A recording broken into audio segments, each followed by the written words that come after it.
Right then, Vice City fans, because the people that makes mods forums are obviously never going to contribute. Neither is anybody else ever. There isn't really any other codes that I can add to the Vice City hybrid version, which means there's only really one left that people are going to be looking after, or looking for rather, and that is not necessarily a cheat, but rather just well, they're all patches, but this one is just sort of focusing on the visuals, which would be the widescreen aspect of it. And because I have no idea how to port it, unfortunately, this is as close as I've managed to get. Now, I'm only spending, as I've mentioned multiple times, 5 or 10 minutes a day doing this stuff. This one's taken me probably 20 minutes at least, maybe even half hour at this point just to get this far. So this is a result. And obviously, that's no fucking good. However, the actual widescreen aspect of it is pretty impressive. But then you press circle and the game crashes. So, no idea what's going on with that. I don't even know if I'm going to bother uploading it because nobody ever bothers contributing to it. And no one ever leaves comments or says anything on YouTube either. So I'll just show the folder that I've added, which is the possible widescreen tests. I'm pretty sure these are the addresses that are required. And there's the notes on how I calculated it so far. Bit of a nightmare. Have a look. Okay, so this is it, upside down. And then I've manually, I don't like the HUD's the right way around, but obviously the screen is the wrong way around. And then when you manually rotate it, so if you've got like a second monitor, you just put it on there. As you can see, it does actually kind of look pretty good.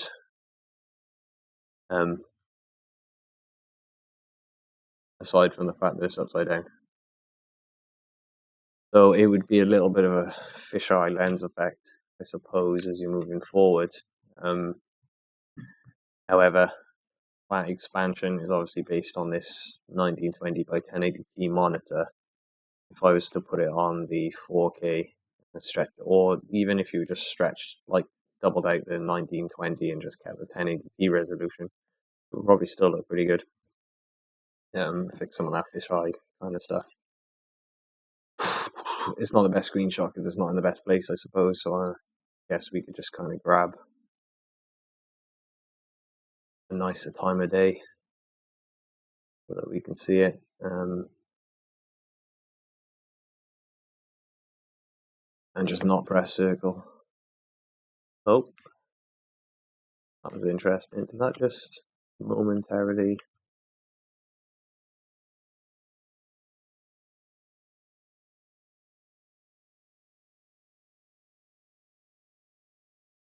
That's interesting.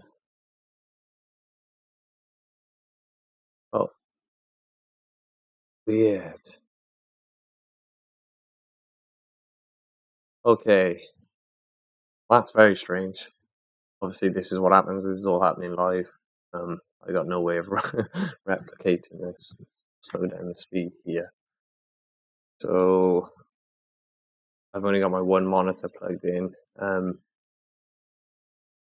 Yeah.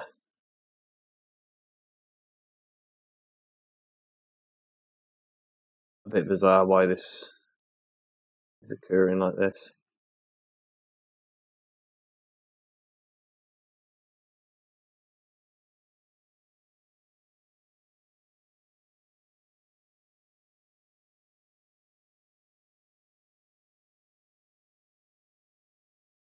Is it only happen in a certain direction?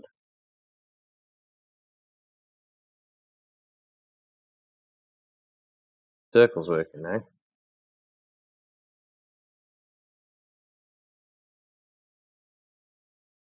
Magnitude's working. Infinity ammo's working.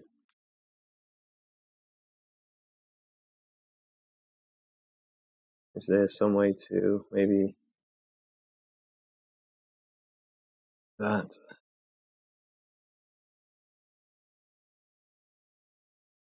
No idea. Whatever. There it is. As for new additions, I don't think anything else new has been added, to be honest. I'll just leave it at that. I'll double check. Oh, there's a list of the ones that are. Oh, yeah. I suppose the infinity ammo is the thing that I've added. That's the most recent, and this is just because 100% complete should give infinity ammo and double vehicle damage or health. But I have not been able to find that fix for some reason. Every single other version works when you enter the 100% completion, but none of the others do. I've put a list, or rather information, on how to allow hydraulics, flying, and water, because I put multiple flying codes in here. So it's just to make sure that you enable the right one if you wanted all of those aspects working.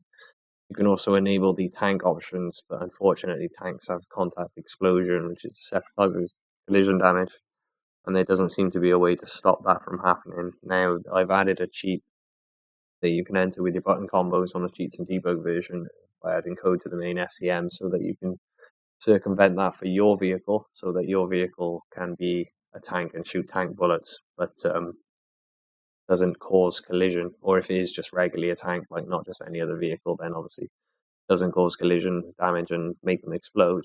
But this cheat is global and affects all cars, which means that all of the other cars, if they bump into each other, they will cause contact explosions. Well, I haven't been able to solve that, which is a bit of a shame. I've added all of these speed aspects. So one of the cheats called Maniac Runner that's existed for like 20 years, and I've already mentioned this when I did the PAL 2003 one, because it didn't exist on that either. This simply increases your player speed, but again, there's never any information with regards to what it's actually doing. So it's actually taken the default value and it's adding 100 in hex to it, which results in a speed increase. And then I've just added values that are a little more sort of like appropriate, like 32, 64, 128, and stuff like that. So now, rather than just having this 120-year-old maniac runner code, you can slow it down, or you can kind of adjust it to what would be pretty much sprint speed when you're walking around normally. So there's obviously I don't need to have every single one, but there's a bunch of options there. I imagine that'll all be cleaned up and put into one line, something like this. Anyway, that's been added. There's the Infinity Ammo one that I've got working. Infinity Jump I couldn't do. That's pretty much getting the same issues as porting the other cheat code for widescreen. It just crashes. There's a freeze input that I found, which I've never seen before anyway. So that's relatively new. I don't normally do the ammo counts individually on their own, because there's no point when you've got like infinity ammo and everything else, and these ammo addresses are usually dynamic. But another quirky behavior that's occurring with the Peter 2002 fucking hybrid elf, whatever you want to call it, is the fact that I've managed to get these addresses and they don't appear to be dynamic. So I'm not quite sure what the difference is, or maybe I'm confusing San Andreas with Vice City and just can't remember. I still haven't added much to the garages. Everything's still fine for that. Users can add those as they want. I don't think anything new has been added to the debug menu. Possibly the current vehicle position and the last chosen weapon ID. They might be new for some people if they haven't downloaded recent updates. Some of the cheats have been reorganized in order, and I can't quite remember what all these are. But the one thing I was thinking was possibly you could look at the functions that have been kind of documented online now that people have like fully hacked and stolen the source code and done whatever. There's notes online that are available for functions. It's really a bit more useful to work out what these cheats may be. They'd just be the functions that have not been found yet. One of the ones that's a bit annoying that I haven't seen in any of the 20 years on any versions, and I haven't done myself for PAL 2003 or this one or any other version, is switching rain on and off. Other than that, we are up to over 1,000 lines on here now, so I guess it's pretty much the same as it was when we were at 300 lines. The fact that like there's a few other things that could potentially be used. I think I'm using 20 cheat codes at the moment, maybe more, but I've documented those. Off we got from 16 to 40, but then there's 2 lines there, so are any of these optional? I mean, they're just one sheet and 5 lines each. So we've got pretty much everything you need there.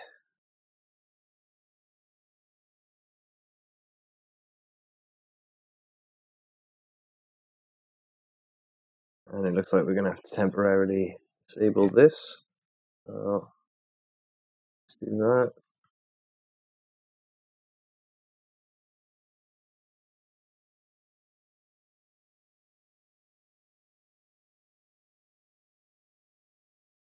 Need that up. Just put back our save so that it doesn't have a weird thing.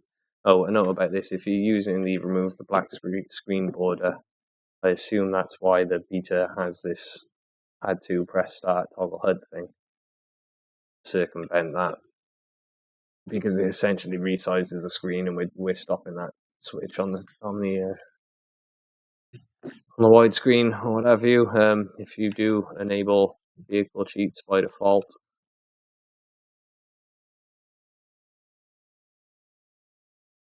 for some reason you do end up stood on top of the car at the beginning. I'm not sure why. And I think I need to adjust this. I was trying to make tank bullets fly, but there doesn't appear to be a way to do it.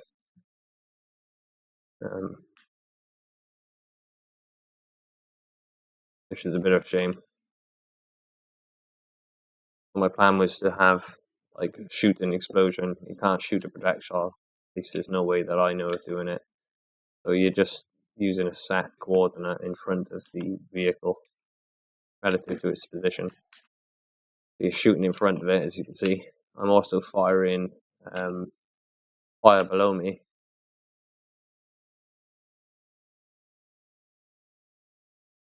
So that's kind of useful. And then I wanted to fire one behind as well. It would kind of boost the player along. Same as using the tank thing so that they could fly. For some reason that's not working.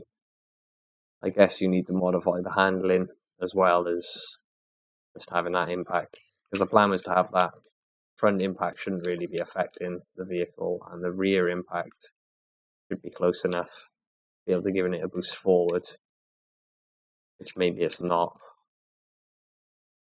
Move it forward a little bit, I suppose.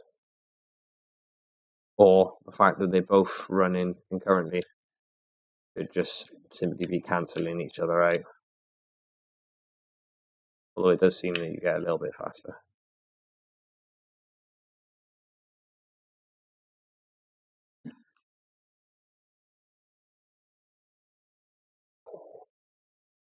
And that's just for doing things like the vigilante missions or whatever. A couple of map changes, I suppose. I guess I've made some map changes. Oh, I won't. Yeah, that debug thing might not be the correct values and the correct address, but not working because of this debug camera mode. Fuck knows. Things like this cannot be solved. I moved the ship over a little bit because I always wondered why. Like, what is the point in having it completely out of view? So I think that's moved in a little bit of a nicer location. Not that you'll ever get there. And I got a feeling this golf course modification will probably cause issues at some point, but it's because I can't remember which way you drive around in the boat. Nevertheless, I've added a bridge, mainly because I wanted to include examples of how to mod everything in the game. The only thing I haven't done is the character and the vehicle, because I can't find examples of documentation, but that bridge is there, so if a boat happens to crash into it or you can't get into it, you just have to delete it or skip it. But this little addition here is quite nice. I haven't done any of the code to add a unique jump because we're dead on the bike limit. But after doing level design for like a little bit, a very long time ago, things like this to me just help the flow.